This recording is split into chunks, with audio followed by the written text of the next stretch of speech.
हाँ जी, तो कैसे आप लोग? मैं आपका नीलेश भैया बहुत-बहुत स्वागत करता हूँ इस यूट्यूब चैनल पे। तो चलो यार, इस पेपर को हम लोग सॉल्व कर लेते हैं। पिछले वीडियो में भी हमने एक पेपर का सॉल्यूशन किया था, तो उसका लिंक इस वीडियो के मैं डिस्क्रिप्शन में डाल दूँगा। आप इस वीडियो को देखने के बाद उसे जाकर देख लेना। चलो हम लोग सीधे शुरू करते हैं। आप लोग सब जानते हो कि शुरू में आप लोग के जो 20 मार्क के ऑब्जेक्टिव प्रश्न होंगे, आप यहाँ पे देख सकते हो 20 मार्क के ऑब्जेक्टिव प्रश्न होंगे, जिनका आंसर ओएमआर शीट पे देना होगा, सब लोग जानते हो।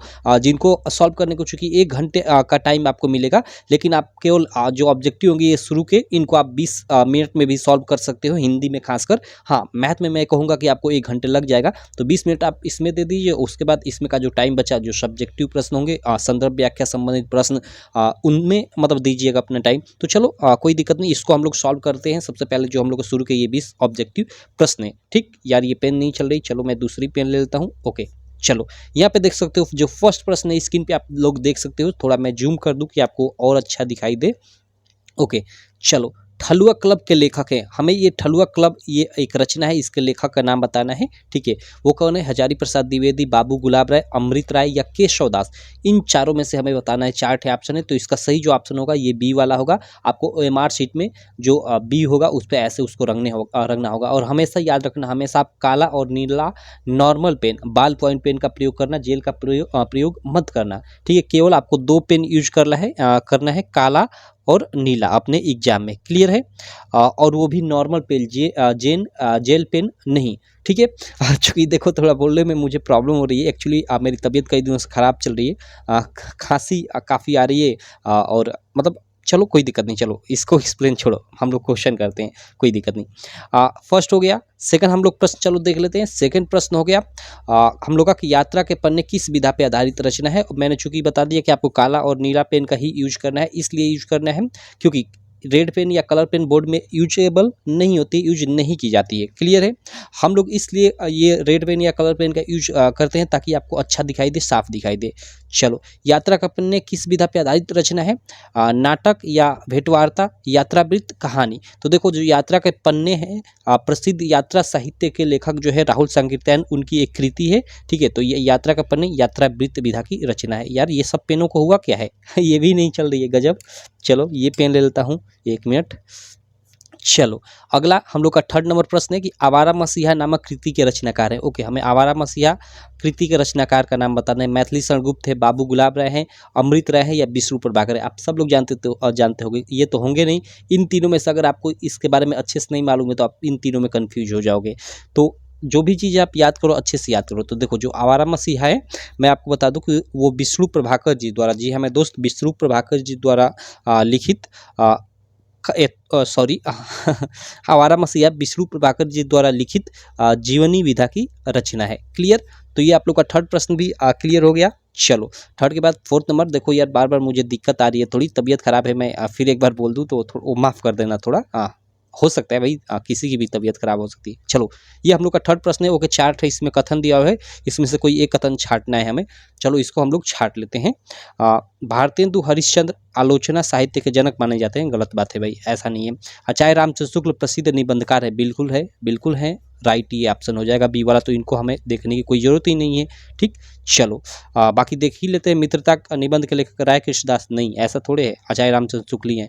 गुनाहों का देवता के रचनाकार मुंशी प्रेम, नहीं, धर्मवीर भारती। ठीक है, चलो हम लोग यहाँ ये हम लोग का हो गया। अब हम लोग 5 नंबर प्रश्न देख लेते हैं। 5 नंबर प्रश्न है कि सरस्वती पत्रिका किस युग में प्रकाशित हुई?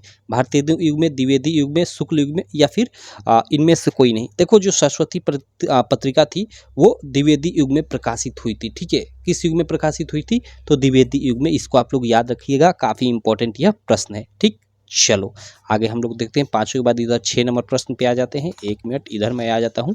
6 नंबर प्रश्न आप स्क्रीन पे देख सकते हो। ठीक है, 6 नंबर प्रश्न क्या है, यहाँ पे आप लोग देख सकते हो। यार ये पेन रेड वाली चलने में अच्छा रहता है। चलो पंचवटी नामक कृति के रचनाकार है। ये 6 नंबर प्रश्न है। पंचवटी जो कृति है इसके हमें रचनाकार का नाम बताना है। अज्ञेय है, सच्चिदानंद हीरानंद वात्स्यायन अज्ञेय है, या फिर जयशंकर प्रसाद है, हजारी प्रसाद द्विवेदी है, या मैथिली शरण गुप्त है। ये हम लोग का प्रश्न संख्या जो 6 है, इसका हम लोग का सही ऑप्शन ये 4th नंबर हो जाएगा। ठीक है, मैथिली शरण गुप्त, जो पंचवटी नामक कृति है उसका रचनाकार मैथिली शरण गुप्त है।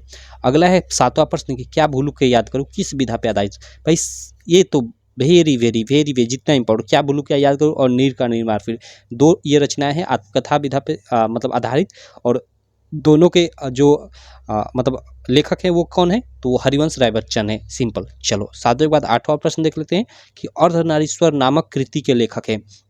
अर्धनारीश्वर नामक कृति के लेखक कौन है, रामधारी सिंह दिनकर, डॉक्टर राम कुमार वर्मा, भगवती चरण वर्मा या फिर हरिऔध, ठीक है, अयोध्या सिंह उपाध्याय हरिऔध इनका पूरा नाम है। तो देखो जो अर्धनारीश्वर नामक कृति है उसके जो लेखक है वो है हम लोग के रामधारी सिंह दिनकर, ये 8वें का ये वाला ऑप्शन सही हो जाएगा, रामधारी सिंह दिनकर 8वें का फर्स्ट ऑप्शन सही हो जाएगा। 9 नंबर प्रश्न क्या है कि तीसरा सप्तक काव्य संग्रह का प्रकाशन किस वर्ष हुआ। ओके, हमें तीसरे काव्य जो तीसरा सप्तक काव्य संग्रह था उसका प्रकाशन वर्ष बताना है, 1943 में, 1951 में या 1959 में, या इनमें से कोई नहीं। तो देखो 1943 में फर्स्ट जो सप्तक था उसका प्रकाशन हुआ, 1951 में सेकेंड का, और थर्ड का जो हुआ 1959 में। तो हमें थर्ड पूछ रहा है कौन सा, तीसरा। ओके, यहाँ तीसरा पूछ रहा है तो ये ऑप्शन हम लोग का सही हो जाएगा। बाकी अगर दूसरा पूछे तो ये सही होगा और फर्स्ट पूछे तो ये ऑप्शन सही होगा।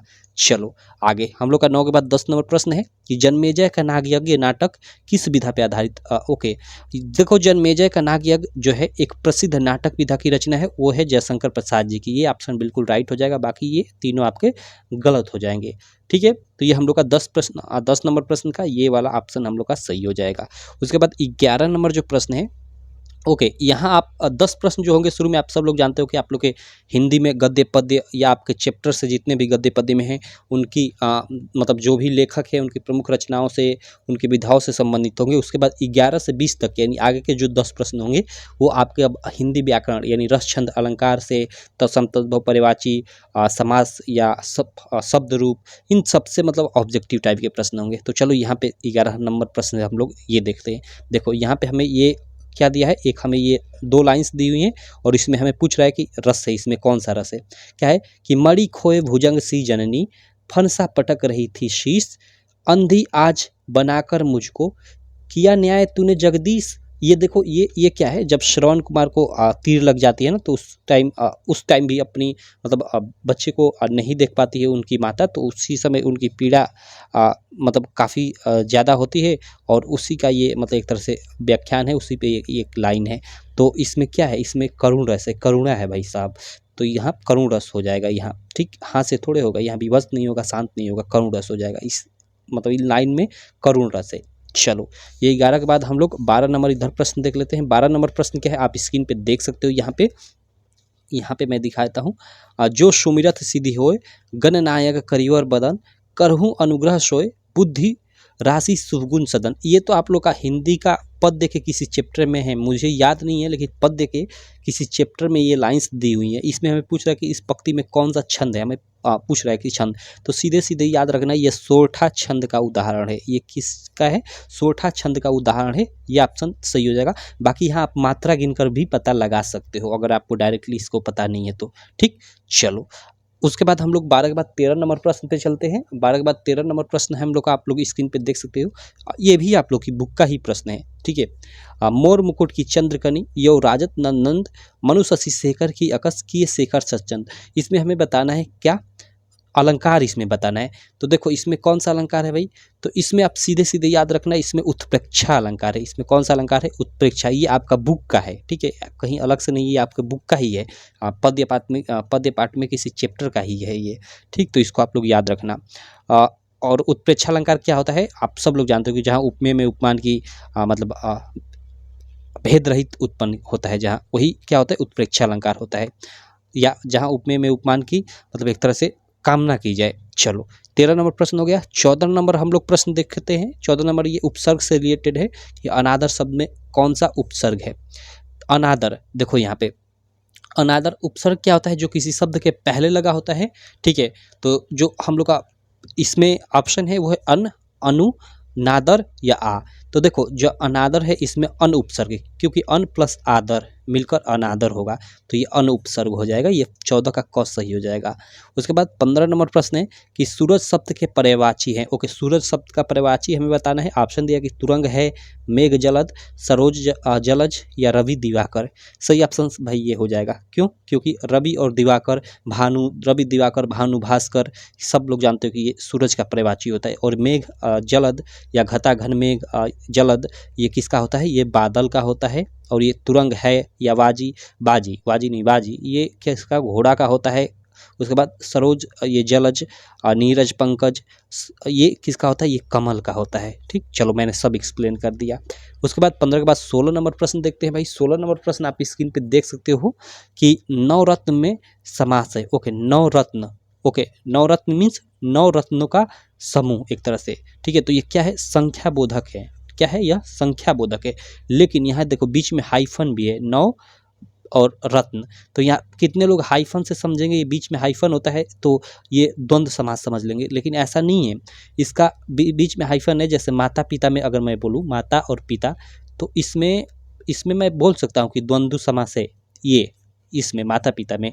लेकिन ये नवरत्न में ये द्वंद्व समास नहीं है, वो द्विगु समास होगा, क्योंकि यह संख्या बोधक है।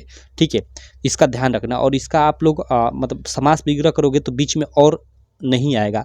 और द्वंद्व समास जैसे माता पिता है, ये बीच में हाइफन है, इसका आप समास विग्रह करोगे तो बीच में और अथवा या आएगा। ये मतलब द्वंद्व समास का एक तरह से गुण होता है कि इसका आप लोग समास विग्रह करोगे तो बीच में और अथवा या आएगा। तो जैसे माता पिता है, इसका आप विग्रह करोगे तो माता और पिता आपका आएगा, बीच में और आएगा। ठीक है, तो नवरत्न, तो 9 रत्नों का समूह इसका मतलब होगा, तो इसमें द्विगु समास हो जाएगा, यह संख्या बोधक है। ठीक, 16 का ये हम लोग का घड़ी का ऑप्शन सही हो जाएगा। चलो, ये 16 नंबर प्रश्न हो गया। इधर आ जाते हैं हम लोग 17 नंबर प्रश्न देख लेते हैं। 17 नंबर प्रश्न क्या है? ओके, हमें तत्सम पूछा है कि कुआं तत्सम रूप है। ओके, कुआं हमें बताना है, कुआं तत्सम रूप है किसका? सॉरी, कुआं का तत्सम रूप होगा, यहाँ पे ये प्रश्न रहना चाहिए, यहाँ पे गलत टाइपिंग है। अब देखो यहाँ पे एक आपको बताता हूँ, आपको मतलब इसको ध्यान रखना। अगर एग्जाम में कोई क्वेश्चन गलत आ जाता है, जैसे मान लो जैसे ये 17 नंबर ये क्वेश्चन ये गलत आ गया, तो आप देख OMR सीट का नियम क्या होता है, मैं आपको थोड़ा बता दूँ यहाँ। जैसे 17 नंबर क्वेश्चन है, इसमें आपका क्या होगा? A, B, C और D, ये 4 ऑप्शन होगा, आप सब लोग जानते हो। तो अगर क्वेश्चन नंबर 17 आपको लग रहा है कि यह गलत है, ठीक है, तो अगर आप इसको छोड़ देते हो तो आपको इसका नंबर नहीं मिलेगा, भले ही क्वेश्चन गलत है। और अगर क्वेश्चन नंबर 17 गलत है तो उसमें से आप कोई भी एक ऑप्शन भर देते हो, C भर देता है कोई लड़का B भर देता है, कोई लड़का D भर देता है, तो जो भरेगा उसको नंबर मिलेगा। आशा करता हूँ आप मेरी बातों को समझ रहे होंगे। आपको भरना है, कोई ना कोई एक ऑप्शन भर रहोगे और वो क्वेश्चन गलत है तो आपको नंबर मिल जाएगा, ये OMR शीट का नियम होता है। तो अगर कोई क्वेश्चन गलत हो जाता है तो ऐसा नहीं कि आप उसका ऑप्शन मत भरना, कोई भी एक ऑप्शन भर देना।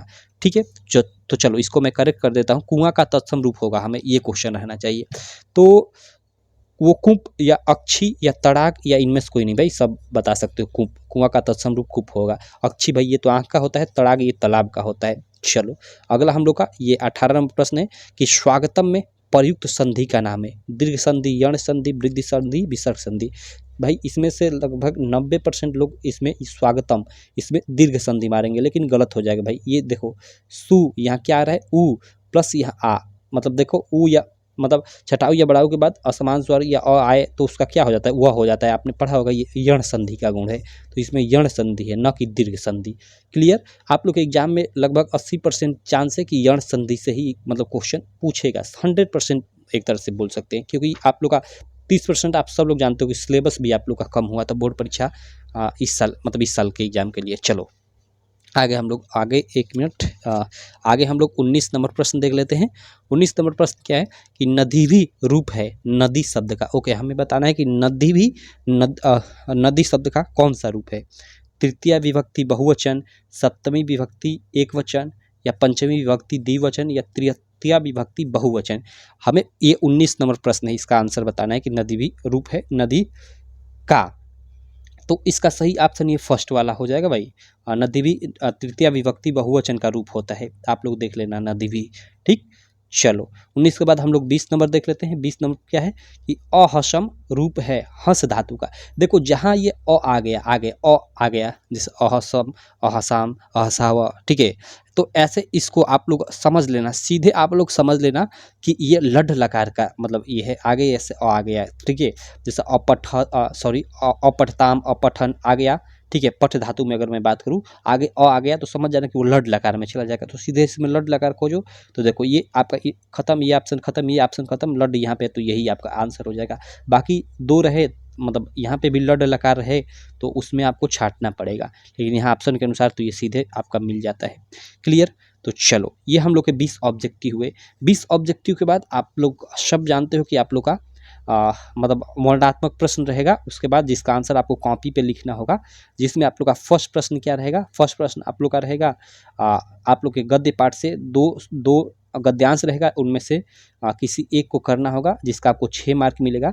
तो गद्यांश में मैं आपको बता दूं कि देखो आपके जो फर्स्ट चैप्टर है ना मित्रता, उससे निश्चित है गद्यांश आएगा। अब तो आप मित्रता और दूसरा आप लोग का ममता और अजंता वाला भी सब आप लोग गद्यांश तैयार कर लेना अपने बुक से या क्वेश्चन बैंक से, कोई भी सब। यहाँ पे मैं इसलिए नहीं लाया आगे कि मैं बताऊंगा ये लेट होगा, क्योंकि सारे लड़कों को डाउट यहाँ हिंदी के ऑब्जेक्टिव क्वेश्चन में ज़्यादा है। तो मैं लाऊंगा वीडियो बताऊंगा, तब तक आप कितना पढ़ लोगे तो आप खुद से पढ़ो, इस टाइम आप खुद से जितना ज़्यादा पढ़ लो। और उसके बाद दूसरा प्रश्न भी वही होगा आप लोग का, पद्य से दो आप लोग का दिया रहेगा गद्यांश और उसमें से किसी एक को करना होगा, ठीक। उसके बाद आप लोग का जो तीसरा प्रश्न होगा, जी हाँ मेरे दोस्त, उसके बाद तीसरा जो प्रश्न होगा वो आप लोग का जो हिंदी के पीछे जो संस्कृत वाला पार्ट है, हिंदी के पीछे जो संस्कृत वाला पार्ट है उसमें से दो आप लोग को गद्यांश दे रहेंगे और दोनों में से किसी एक का आप लोग को संदर्भ और हिंदी अनुवाद करना होगा, जिसका आपको 5 मार्क मिलेगा। और चौथा, तीसरे के बाद जो चौथा प्रश्न होगा वो आप लोग का संस्कृत, जो हिंदी के पीछे संस्कृत वाला पार्ट है उसमें जो श्लोक है उनको पद्यांश बोला जा रहा है। तो 2 श्लोक दिया रहेगा, उनमें से किसी एक श्लोक का आपको संदर्भ लिखना होगा और साथ में हिंदी अनुवाद करना होगा। तो ये चौथा प्रश्न रहेगा। और जो आप लोग का 5वां प्रश्न रहेगा, जो 5 नंबर प्रश्न रहेगा वो खंड काव्य से रिलेटेड रहेगा, ठीक है। तो खंड काव्य जो 3 मार्क में आता है आप लोग के बोर्डिया में, तो खंड काव्य चूंकि हर जिले का अलग अलग होता है, आप जिस जिले का मतलब हो उस जिले का आप अपना खंड काव्य याद कर लेना अच्छे से। उसके बाद जो प्रश्न संख्या 6 होगी, 6 के देखो अंतर्गत क और ख दो मतलब प्रश्न आएंगे, 6 के क के अंतर्गत और ख के अंतर्गत। क के अंतर्गत 3 ठे ऑप्शन दिया रहेगा, 3 लेखकों का नाम दिया रहेगा, उनमें से किसी एक लेखक का आप लोग को जीवन परिचय लिखना होगा, उसकी एक रचना का साथ में नाम लिखना होगा, जिसका आपको 5 मार्क मिलेगा। तो देखो लेखक में आप लोग जयशंकर प्रसाद, आचार्य रामचंद्र शुक्ल और एक कोई डॉक्टर राजेंद्र प्रसाद, 3 ठे आप लोग याद कर लो, ठीक, क्योंकि 4 ही चैप्टर आपको पढ़ना है तो आसानी से फंस जाएगा। या 2 का भी आप आचार्य रामचंद्र शुक्ल और जयशंकर प्रसाद 2 का भी याद कर लेते हो तो आपका काम बन जाएगा। और जो पद्य पाठ में है यानी कवियों को जीवन परिचय में, तो आप लोग तुलसीदास, महादेवी वर्मा, सूरदास, इन तीनों का याद कर लेना, ठीक है। उसके अलावा आप 1-2 और याद कर लेना, क्योंकि इसमें बहुत सारे चैप्टर हैं तो कौन आएगा ये तो भरोसा नहीं है, लेकिन ज़्यादातर चांस है तुलसीदास, महादेवी वर्मा का आप याद कर लेते हो तो फंस जाएगा, ठीक।